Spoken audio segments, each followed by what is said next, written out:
G'day guys and welcome back to MotoringBox. Up until now, my YouTube channel has mainly been looking at Australian Fords. My first car was actually a 1984 Ford LTD, and I love that car more than anything in the world. I wish I still owned it. So yes, it's fair to say that I love my Australian-made Fords. I've got a Ford NC Fairlane and also a 2001 Ford AU Fairmont gear, which I absolutely love. It's a fantastic car, just with divisive styling. But today, we're going to see how the other half lived. Have been, whatever. It's the VT Commodore. We are back in the 1980s, where Holden's mid-size Commodore spent almost the entire decade getting smashed in sales by Ford's full-sized Falcon. With the fuel crisis all but over, Australian car buyers were thirsty for large, dependable family cars, and luckily Holden caught on just in the nick of time when they released the full-size VN Commodore in 1988. The VN could finally match its main rival, the EA Falcon, for sheer size, and was available with a 3.8 litre Buick V6 or a locally built 5 litre Holden V8 engine. This combination was a winner, and Holden continued the formula throughout the 1990s with the VP, VR and VS Commodores. But then in 1997, everything changed. After spending more than half a decade and $600 million developing the VS Commodore's successor, Holden beat Ford to the punch by releasing their new generation car a full year ahead of the new Falcon. It was, of course, the VT Commodore.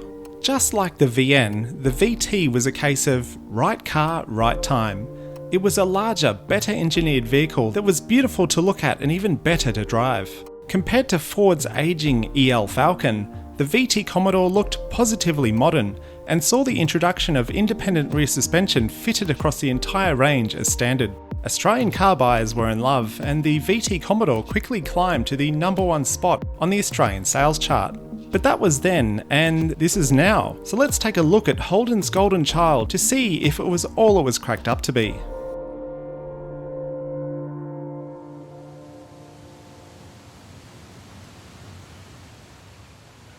Now look, you'll get no argument from me. I think the VT Commodore was, and still is, a good looking car, especially if you can pick up a clean one. But like most Commodores before it, Holden can't take full credit for the design. The VT's origins are a bit of a dog's breakfast. The body was derived from a German Opel Omega B, which Holden widened and adapted to suit the Australian market. A similar thing was done in North America with the Cadillac Catera, and you can really see the similarities in the doors and also the windows and the roofline. So the VT shares quite a few of its design elements with these cars, but overall I really think it is the better looking of the bunch, and it has the best drivetrain as well. The fully imported Buick 3.8 litre V6 was back, along with Holden's locally built 5 litre V8 engine. And just like before, power was sent to the ground via a 4-speed automatic or 5-speed manual gearbox and rear-wheel drive. It's the way it should be on any great Australian car. The VT Commodore even won the coveted Wheels Magazine Car of the Year award. You know, back when that award actually meant something. And as a result, buyers were flocking to Holden dealerships across the country to go and snag themselves a VT Commodore of their own. Holden sold over 300,000 of these cars in just 3 years. And whilst that might not sound like a lot to some viewers in larger countries, in a market as small as Australia, we only had around 20 million people at that time. That's a big deal.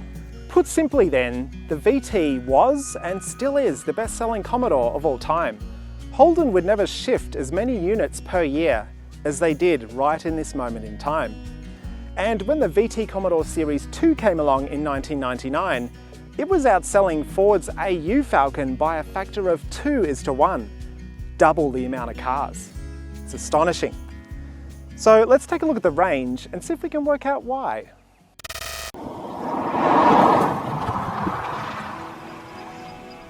So then, the VT Commodore was offered in 6 different model options, the first of which was the Commodore Executive, which despite the fancy upper class name was actually the entry-level model in the VT range.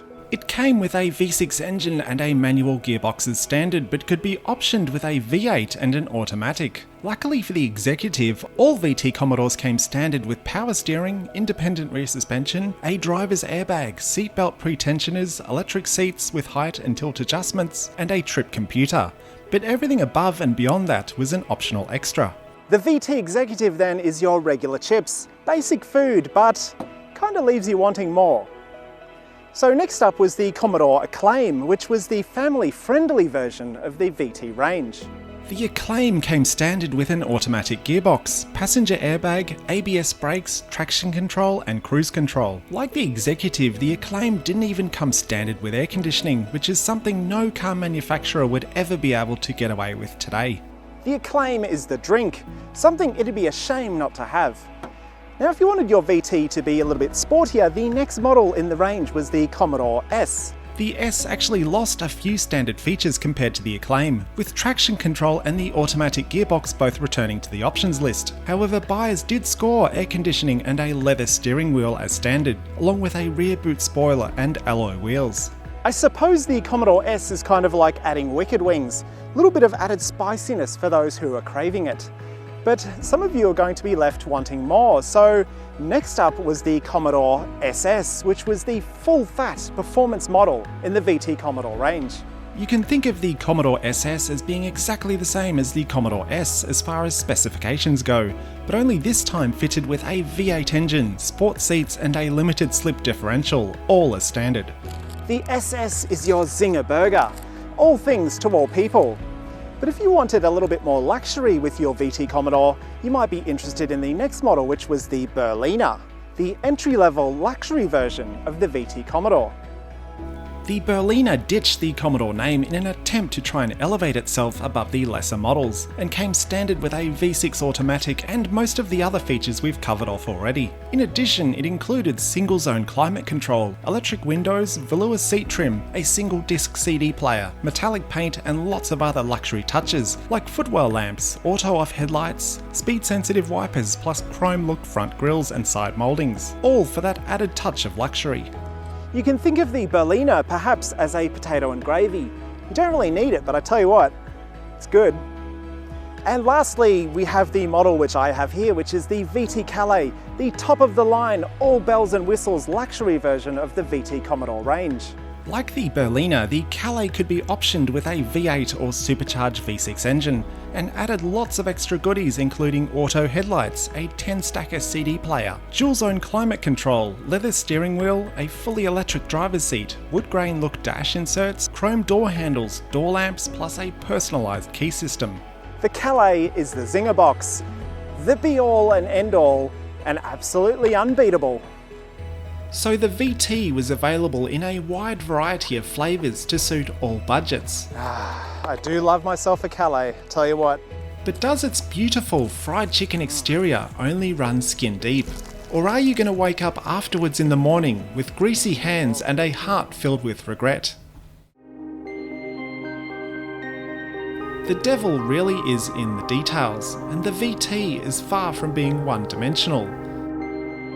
So let's take a closer look at what makes this car tick.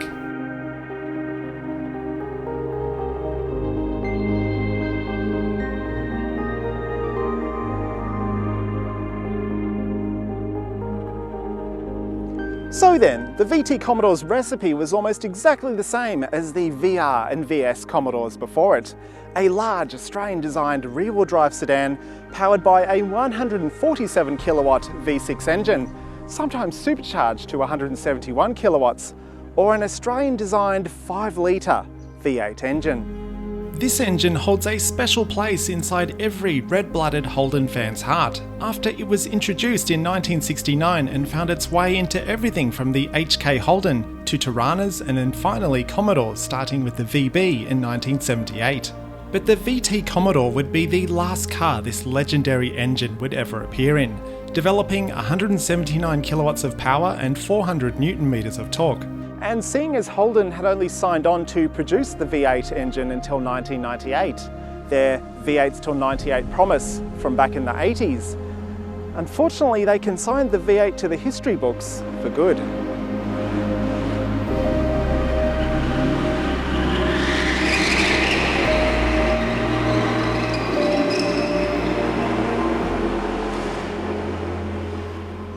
My VT Commodore is actually a Series 2, which unfortunately lost that iconic V8 engine. But it did, however, gain some new alloy wheel designs, clear indicators, and also that nice little strip of chrome you can see down there on the boot lid. See? It was all worth it, right? Oh, and it also received this.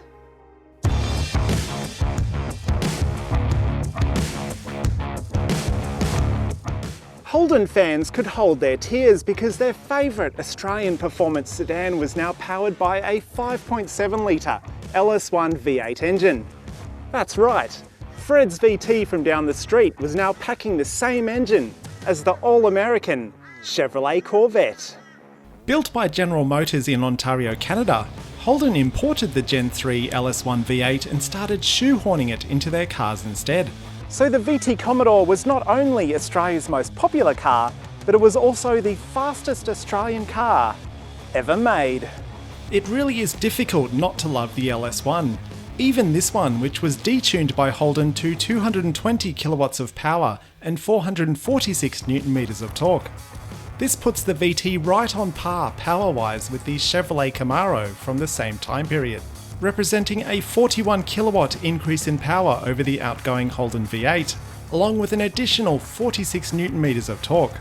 Now, I've always been a bit of a Ford man, so I didn't really mourn the loss of Holden's V8 engine when they discontinued it back in 1998, but I do fully understand people out there who hold a grudge against the LS1 and see it as an inferior engine against the Aussie-made unit.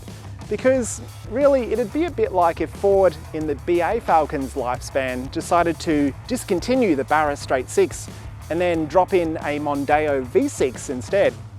It's not quite the same, is it? The engine isn't the same at all, but it's not hard to admire how the LS1 gets things done.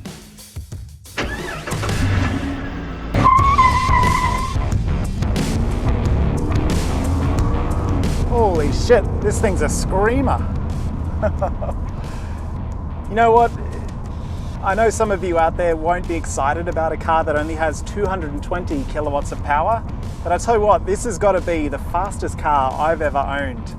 I know that sounds silly, but really the only other car I've had which is anything close to the speed which this thing has was actually an R34 Skyline GT Turbo, which had 206 kilowatts from factory. But seeing as the engine in that was a smaller displacement, you know, they're only a 2.5 litre engine with a single turbo, the grunt which this thing puts out off the line from low RPMs is just astonishing.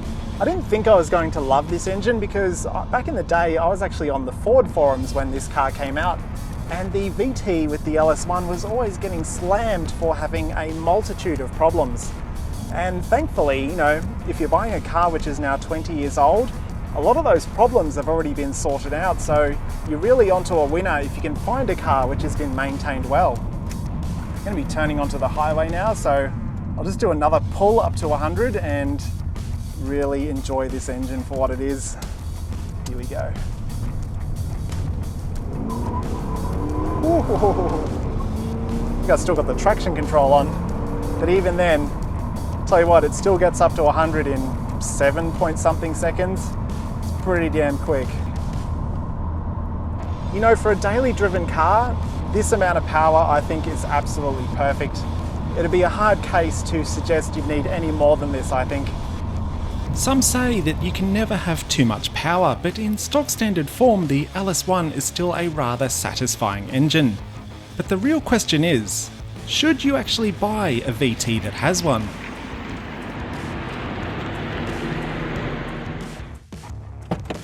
So the VT Commodore with the LS1 V8 is a match made in heaven. I love it. I think it is the perfect car and engine combination, as though it was meant to be in this car all the way along. But as you might expect with dropping a new engine into a car it wasn't designed for, there were a few problems.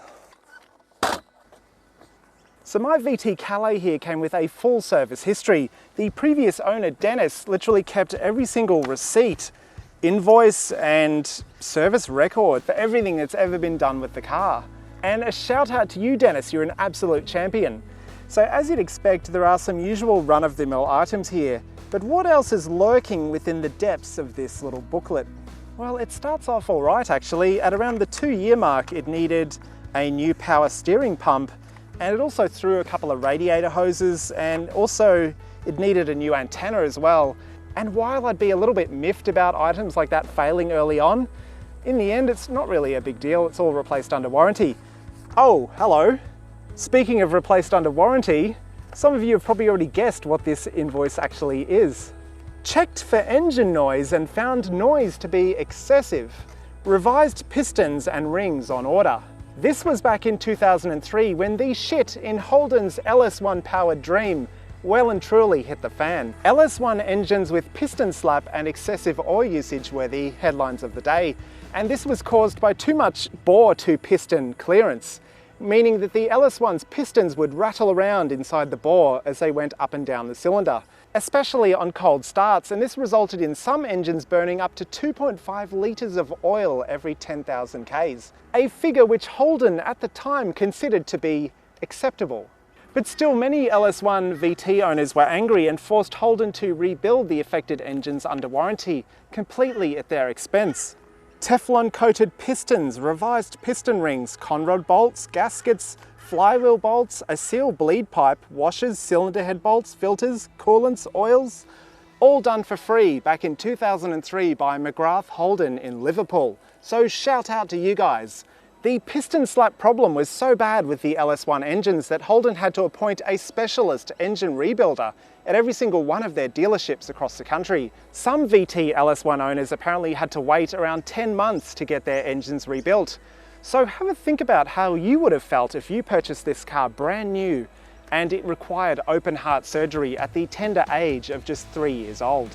A Holden spokesperson at the time maintained that the whole thing was not a product fault issue, and that they were only fixing the affected engines to improve the customer's perception of the engine, which to me is a nice way of sidestepping a full-blown recall on the 67,000 LS1 VTs that were currently in circulation at the time. Holden only fixed the engines that customers complained about, and luckily Dennis did. And this particular LS1 is still running beautifully some 17 years and 160,000 kilometers later following the rebuild. So if you're in the market for an LS1 powered VT Commodore, I probably wouldn't buy one unless it's had this work done. But if you can find a VT with the LS1 V8 that's been rebuilt, you're in for a treat, because these cars are currently at the bottom of the depreciation curve, meaning you can get an Aussie V8 performance sedan for under $5,000. But what does $5,000 actually get you? Well, in the case of the VT Calais, it gets you a very unoffensive looking performance sedan at just 1/10 of the original purchase price. This thing cost over 50 grand back in the year 2000, which in today's money works out to be around 80,000. 20 years ago, I think the VT Calais would have looked quite special for the money you're paying anyway, especially when you compare it to the BMW E39 5 Series or the Mercedes W210 E-Class, which was available at the time, for upwards of double the price if you wanted an engine which put out anything like the LS1 and the VT Calais. I think Holden really knew their market with the VT Calais. It still offered luxury to working class people who may not have been able to afford the German rivals. And perhaps more importantly, it wasn't going to cost you the earth to maintain the car either. So as I mentioned before, I think the VT Calais still looks fantastic even today. I really like the curvaceous nature of the bodywork, the creases which run down the bonnet here and also down the entire side of the car. The flowing nature of the VT's design really looks like it's the result of having spent hours in a wind tunnel crafting the bodywork so that the car flows through the air with the utmost efficiency. Unfortunately, that wasn't really the case. The Ford AU Falcon was actually the more aerodynamic car, with Holden not really caring, as long as the VT's design looked good. Take this curve here on the boot lid, for example. For maximum aerodynamic efficiency, you want a nice sharp edge here to promote a clean separation of the air as it flows over and then exits the body of the car. But the VT's actually curves around, promoting the airflow to follow it around and then sort of depart from the car in a less clean manner. There are also a few things I don't like about this car's design. The first thing being this sort of saggy line that runs along the bottom of the doors here. It's sort of concave. And I also don't like the way these C-pillars are separated from the rear quarter panel here.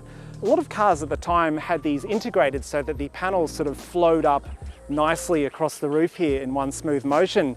But at least these two things do give the VT an interesting detail with this line that sort of runs around untouched around the entire car. So hey, that's something. One thing I really love about this car is the wheels. Now these actually didn't come standard on this particular Calais. There was a marketing package that they released called the Calais International, which had these as standard. So I guess this is sort of an upgrade for this car, which is still factory. The wheels which this car came with by default were a slightly different design. I'll throw a picture up of them now. I think you can tell which ones are better. Another aspect of the VT's design that I really like is this light bar, which runs the entire width of the rear of the car. Now on either side we've got the brake lights and indicators as usual. And then in this center garnish here we've got the extra parking lights and also the reversing lights. Another car I own, which is my NC Fairlane, actually has a similar treatment and I think it just looks fantastic. It's something which definitely should be done a lot more often. Because this is a VT Calais, we've also got lashings of chrome. There's this beautiful chrome strip here on the boot lid. It's in the bumpers, it's on the exhaust tip. It's running around the bottom of the windows and also the top of the windows here as well. Runs along the side here, you've got chrome badges, you've got a chrome Gen 3 V8 badge here, which looks really good. And it's also running around the front bumper and also in the front grills as well. Looks fantastic. And the Calais also had these chunky side skirts, which are in this separate silvery color. It's a nice darker silver, which sort of contrasts to the particular color of this car. And you can also see that same contrasting color runs around the bottom of the bumpers on either end as well. It's a really smart looking car, and I can see how, compared to the AU Falcon of the day, it would have been hard to go past one of these if it was sitting in the Holden dealership. So the VT Commodore has always been a bit of a looker, but we can't talk about the looks of this car without talking about the fuel flap. So what's the problem with the VT Commodore's fuel flap? Well, it's certainly not how it looks, because it integrates really nicely with the side of the car, and Holden even have this rubber seal to help it seal up perfectly and not ruin the beautiful lines that this car has. The thing about the fuel flap is, it's amazing that my car still actually has one. Whenever you see a VT Commodore out in the wild on the street, chances are it's not actually going to have a fuel flap fitted. And it's not because they were optional extras or anything like that. Every single VT Commodore left the factory with a fuel flap. The real reason is actually pretty stupid. Imagine you're at the petrol station and you've pulled up at the Bowser, you've hit the fuel flap release and you've grabbed the nozzle on the pump. When you go to put it into the tank, it sort of feels like the door is never quite open far enough. But when you go to open it just a little bit further, the whole thing comes off. It's a really crappy design where the plastic hinge here meets the body of the fuel flap. It is the thinnest little bit of plastic you've ever seen in your life, and unfortunately, that is exactly what happens. It feels like the flap is not open far enough, and when you push it too hard, that's the result. So, fuel flap aside, the VT Commodore got almost everything right on the exterior, but what's it like on the inside? Let's take a look. Sliding into a VT Commodore. From the get-go, I'd have to say that it's a pretty nice place to be here inside the VT Commodore. The dash in general, aesthetically anyway, looks really nice. I also like the design of the door cards here with this sort of cloth infill panel here and also a suede one a bit lower down. And overall, if you like wood grain anyway, it's a really attractive dashboard. Now, while the VT Commodore's interior might be great to look at, using it is a different story. I've got a couple of small issues. The main one is actually the steering wheel here. Now, I'm sure this wheel would have been great when the car was brand new, but 20 years later, the leather is quite worn. It's got a lot of sun damage across the top, and it's also really sticky. So I've actually got this really cheap $11 Target steering wheel cover. And whilst I'm not a big fan of steering wheel covers in general, it certainly beats touching really sticky leather and sort of hearing your skin peel away every time you move your hands. Apart from the sticky leather, I think the design of the wheel is not too bad. I mean, they could have put like a chrome Holden logo in the middle or done just a little bit more to it. It does have some steering wheel controls mounted here on either side of the horn pad, but frustratingly, it's pretty much the opposite side of pretty much every other car I've ever driven. The volume is actually on the right instead of the left, and the left side is really just changing the mode on the stereo or the next or previous CD tracks. But I'll get to the stereo a bit later on. After the steering wheel, my next issue with this interior are these two stalks here, the one on the left for the wipers and also the one on the right for the indicator. They just feel really flimsy and cheap. You can sort of hear them creaking and they've got a lot of play in them. The play might be because the car is 20 years old and it's just wear and tear, but they do feel really cheap and sort of snappy. Hear that? Considering you have to use these stalks every time you have to drive the car, I really wish Holden threw just a little bit more money at them just to get the quality levels up there just a little bit higher. Next up, we've got the instrument cluster, and I have to say it's a pretty good looking thing. It's got the temperature, RPM, speed, and also fuel, and then it's also got these three little windows running along the bottom. The windows show you lots of different metrics, including the odometer, average fuel usage, distance to empty, and also an overspeed alarm setting. And it's all controlled using this mode button here on the dash. Like pretty much every Commodore, I think the backlighting behind all of these controls is actually green. I do think this looks quite dated, but it's really a Commodore thing, and I'm sure Holden fans really find that green to be quite comforting, so I won't give it any points off for that. Moving into the center stack here, we've got two really nice sized air vents up at the top here, which are opened and closed using this little rotary dial in the center. Below the air vents is a climate control module, and I was actually really impressed to find out that the VT Calais has dual zone climate control. You know, not even my Ford AU Fairmont gear has that. It's just got a single zone climate control. So for the VT to be offering dual zone back in 1997, I think was really impressive considering the price of the car. There are lots of different functions here that you'd find in most cars, like recirculating the air, shooting it onto the windscreen, the rear demister, switching the AC mode if you want to override the climate control automated functions, and also up and down temperature buttons for each side. Below the climate control, we've got our double DIN Maestro series head unit, and it is a 260 watt 10 disc stacker unit, and overall I think it's pretty good. It does look a little bit ugly, but overall the sound quality is actually really decent. It's got a button here for lowering and raising the antenna, which I can't actually do because it's broken. It's got your usual CD, AM, FM buttons here. This head unit also has Dolby B noise reduction if you were into tapes, which many people still were back in the late 90s. But otherwise, you know, it's a pretty nondescript looking unit. Eurovox, I've never even heard of them, but they may have specialized perhaps in just doing OEM head units, I'm not really sure. VT Commodore models could be optioned with a smoker's pack, which included a nice little fold-out ashtray here. This car didn't actually have that option, so I guess you can kind of use it as just a little storage cubby. And below that, there's also a little nook down here which you can throw keys or phones or things like that. It also has this little rubber insert. Don't know why, but I guess it's better than having this sort of hard wood grain finish. Stops it from getting scratched up as well. Moving on, and we've reached the automatic gear selector. Commodores in the 1980s used a T-bar style automatic selector, and in the 90s they switched to one that sort of looked like a Cobra's head, and there was sort of like a lever that pulled up on the front. But for the VT they switched to this leathery shaft with a shiny head. It stands to attention out of the gear selector gate, and when I first saw this thing I thought it was going to be a little bit weird to use because I've always been used to those T-bar style selectors that have the button on the side. But I have to say, when I put the shaft in my hand, it feels entirely natural, as if I've been doing it for years. On my car, the leathery skin around the top here is a little bit worn because I imagine it's had a lot of different hands on it over the years. But it does slide nicely through the gate, and there are also traction control and power buttons down here on either side. Turning the traction control off in this car is actually not a very good idea because this particular car was not actually optioned with an LSD differential, meaning you're just going to get one tyre fire and always on the left side. But the power button is actually quite useful. It changes the shift points of the automatic transmission and gives you a much more aggressive shift pattern. So it is fun to turn that on from time to time. Moving on from the shaft in the center console, you'll see that you've got electric window switches in the center console here instead of in the doors.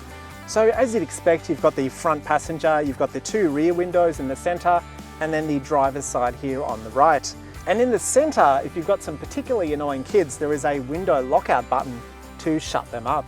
Behind the switches here, you've got these two cup holders, and these are actually a really strange design because in most cars there will be some sort of a spring arrangement to hold your cups in place, or maybe it'll be contoured in a way that it actually holds the cup quite nicely.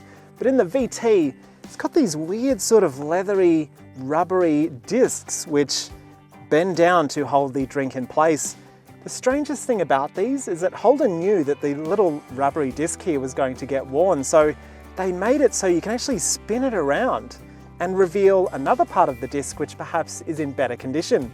It's one of the strangest things I've ever seen, and I can't help but feel that perhaps Holden could have come up with something better. And lastly, you've got a nice little center storage bin here which has 3 slots for storing CDs. Bit strange when you've got a 10 CD stacker which is actually in the boot, but hey, 3 of your favorites can live right here. And there's also a slot for a pen and a bit of other storage space for other bits and bobs like your wallet. Overall, I think the front seats here are actually a really nice place to be. Most of the touch points and controls actually feel really good, and the dash material as well is also soft touch, which I know apparently car reviewers think is actually a really big deal, but soft or not, you're not really going to care. But hey, it does look good anyway, and I'm a pretty big fan of wood grain as well, so some people might think it's a little bit overkill in the VT, but I love it. And even if it is fake, I don't really care. If it's shiny and looks good, I'm in. So that's all there is up front. Let's have a look in the back. So the back seats in the VT Calais are actually also a pretty nice place to be. I've got the front seat here set exactly where I need it. I'm around 6'2" or 186 centimeters tall. And even with the seat set where I need it, it's still a good 10 or 15 centimeters here of legroom, which is pretty impressive considering this is just a regular large sedan. It's not a long wheelbase model like the Statesman or Ford's Fairlane or LTD. So overall, you'd be pretty happy unless the driver's got super long legs. There's absolutely no issues here with legroom. The back seats are a little bit harder than the front, but they're still pretty comfy. And also you've got electric window controls and 2 really nice sized air vents, again with a rotary controller to open and close them. Now, one thing I didn't actually know before I bought a VT Commodore is that the rear seats don't actually fold down, meaning if you want to take large, long items from Bunnings or other things like that home, you're limited to folding down this little center section of the seats, which allows you access to the boot, but also has 2 cup holders built in, and also a little tray here which could be used to, I don't know, put a book or something, or eat your lunch. I should have probably eaten my lunch in here. But anyway, you're not restricted to just having this whole center section folded down. You can actually put it back and then fold down just this little armrest, which puts up a bit of a fight. Ugh, Jesus. What the hell's with this thing? Is this... Okay.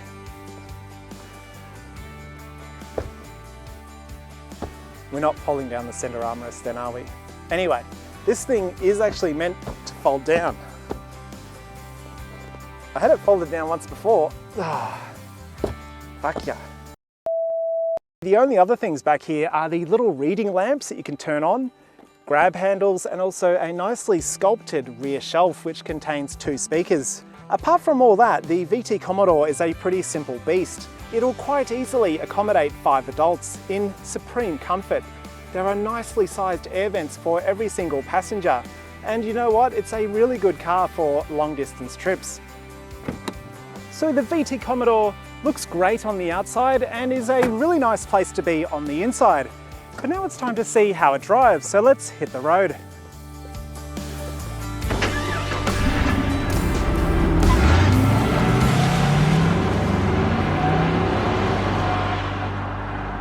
You know, seeing as time machines have not been invented, and I'm pretty sure they're never ever going to exist, it's just not possible. Getting into an old Australian car like this one is probably as close as we'll ever get to travelling back in time.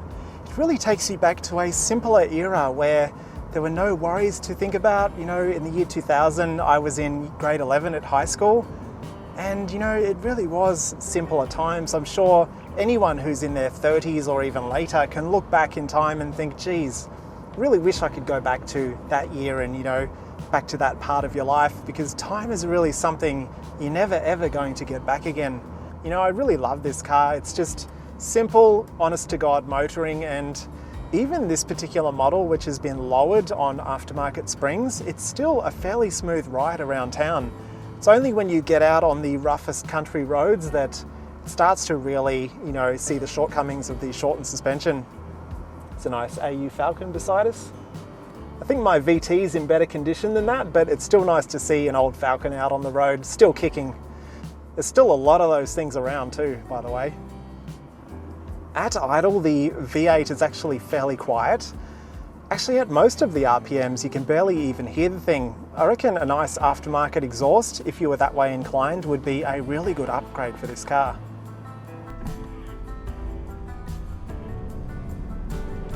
Off the line as well, the LS1, I think they must have changed the accelerator mapping.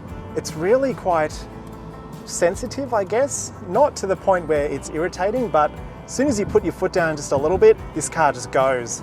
And I think we can partly thank the gearbox for that matter as well. It seems to have a really short first gear, but the other unfortunate thing about that gearbox is it's quite jerky. You know, some of its shifts are a little bit rough. I don't think it's due to servicing or the age of the box. I think that's just how it is. And also, it seems to hang on to gears sometimes just a little bit too long. Sometimes in low speed traffic, you'll be speeding up and you'll really wish it would just change into second gear, but it'll sort of hold on to first just a little bit too long. And then all of a sudden, when you least expect it, it'll slam you into second. So hey, I think the 4-speed auto on the AU Falcon's actually the better box. Here's a nice, I can never tell, is that a VY or a VZ? It's a V6. Old mate's kept it in pretty good nick. Good on you, mate. We're down here in the centre of Ipswich today, and you know, COVID-19 has really ravaged this place. There's a couple of cars on the road, but there's not a soul to be seen. All the shops are shut, and really, you know, it's quite a depressing thing to see. Actually, that's a lie. This place has been dead for years and years before COVID-19 was even a thing. There's just something about this place that people just avoid it like the plague. And now that there is actually a sort of plague around, they're just not even turning up at all. It's a real shame, you know, there's some really good looking old buildings here. You know, some of them, that one's from 1914, 1913. It's an incredible place, you know. I could imagine lots of cool restaurants and bars down here, you know, a booming nightlife. But there's just nothing. Saw the police back there. Never really had any problem with them when I've been driving this car, which is quite surprising because it is actually lower than you'd think. It scrapes on almost everything, especially driveways and when you're going over the tops of ramps and things like that. But hey, I've always been an advocate to keeping a car really clean and tidy, because if the police see that you respect your car and you actually maintain it well, I usually find they'll leave you alone because they can see you're not just scum or, you know, some sort of a bogan hoon. So if you want to avoid the cops, keep your car clean. I've got some videos if you want to watch them, cleaning this VT Calais and also an AU Fairmont gear, which I did a couple of months ago. So check them out and keep your car clean. God, you know what? I've had enough of Ipswich, so I'm going to hit the road and head out into the country towards Somerset Dam, which is a really amazing part of the country. It's where this video started and it's where it's going to end as well. So, you know, the VT Commodore is actually a really nice car around town. You know, with the LS1, it's probably a little bit on the thirsty side. I'm currently averaging 13.2 litres per 100 Ks, which is not the worst, but, you know, it's certainly... Old mate with the XR6 is getting a bit excited. This car does attract that sort of element. This VT Calais with the LS1 would eat that car for breakfast. I have no doubts about that at all. But it's a shame I won't be able to find out. You know, after about 2,500 RPM, this engine really wakes up. It is really nice to sort of hold it in second or third gear, depending on what speed you're doing, and really keep it in that RPM range, because as soon as you hit the loud pedal, this thing just goes. Oh well, old mate's going the other way. See you later. Here we go. Oh yeah. Only up to 100, and that's the speed limit, so don't go tell me I'm breaking any laws, because I'm not.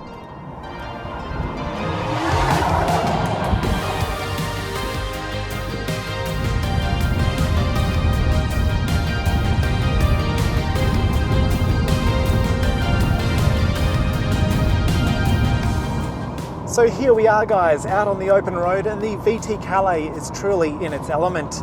The 5.7 litre LS1 V8 feels muscular and really gives you the power to overtake and also power your way up hills and literally anything else that stands in your path.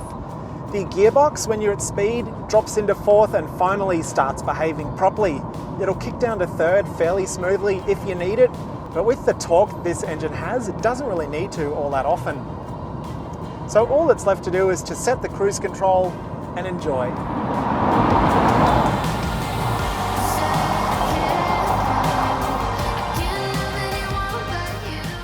At least I should be enjoying it, but I kind of am not all that much, because the drawbacks of having lowered suspension really do start to make themselves known when you're on roads like this.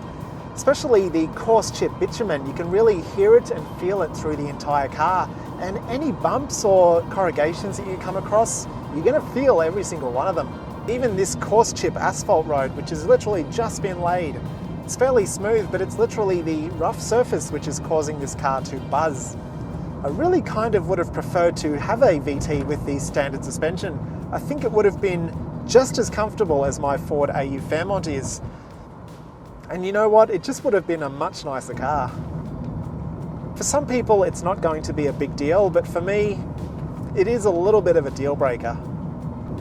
Putting those niggles aside, I do love a lot of things about this car. You know, the way the interior looks, but especially the seats, not just the material, but also the foam and the bolstering on them. I can actually set up a really good driving position where my legs are stretched out nicely, and my arms are also not fully extended when they're on the wheel.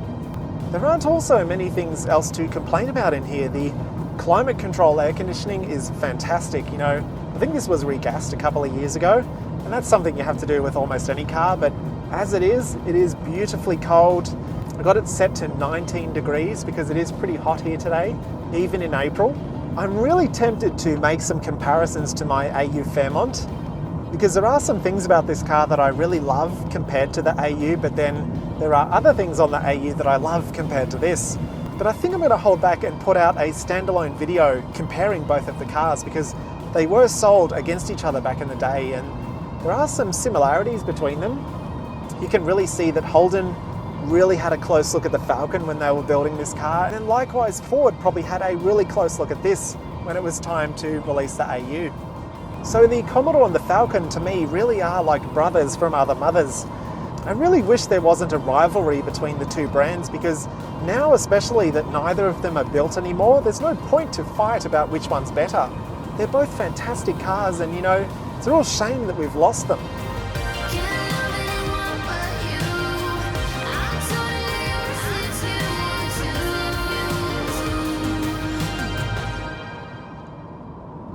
"2020 has been a bit of a shocker for many of us here in the land down under. Some of us live in areas which have been ravaged by bushfires, and others by torrential rain and flooding. In the past few weeks, over 1 million Australians have lost their jobs, entire industries have been affected, and our economy is on the brink of collapse. Talking about cars while we're in lockdown almost seems trivial, but to some, cars are like family. And family is all we've got right now. This year will be remembered for all the wrong reasons, and I haven't even mentioned one of the most devastating events to have ever rocked the Australian car industry.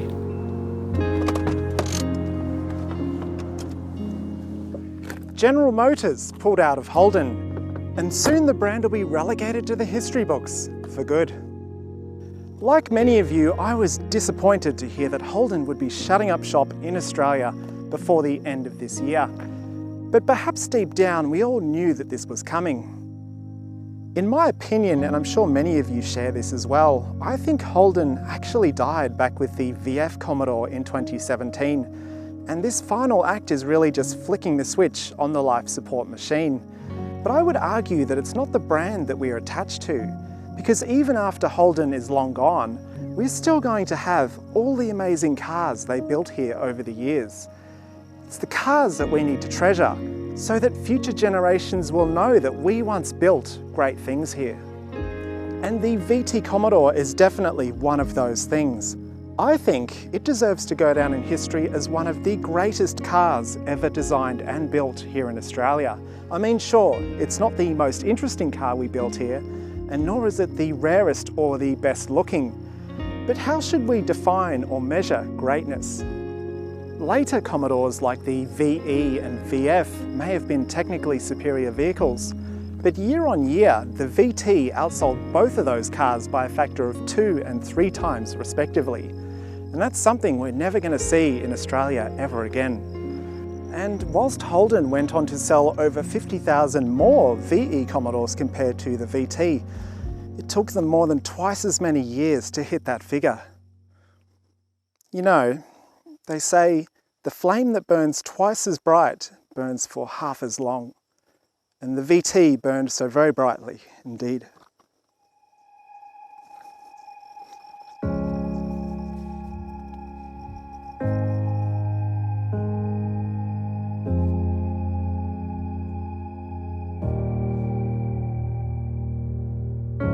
You're like a ghost in my mind, I can't escape you. I need to believe it was right letting you go, 'cause you are like a ghost in my mind. I wanna escape you, but I do not believe it was right letting you go. I can't stand the thought of losing you. Tell me, do you think of me too? 'Cause every song just reminds me of you and it kills me. No, it was a mistake letting you go. 'Cause every song just reminds me of you and it breaks my heart. You're still here though we're apart. I'm seeing your face in my dreams, I can't escape you. Like a movie on repeat, the scenes just go on. I'm hearing your voice in my dreams, I wanna escape you. I really think I made a big mistake, I want you to know. I can't stand the thought of losing you. Tell me, do you think of me too? 'Cause every song just reminds me of you and it kills me. No, it was a mistake letting you go. 'Cause every song just reminds me of you and it breaks my heart. You're still here though we're apart. Don't tell me it's over now. Don't tell me it's over now. Don't tell me it's over now. Don't tell me it's over.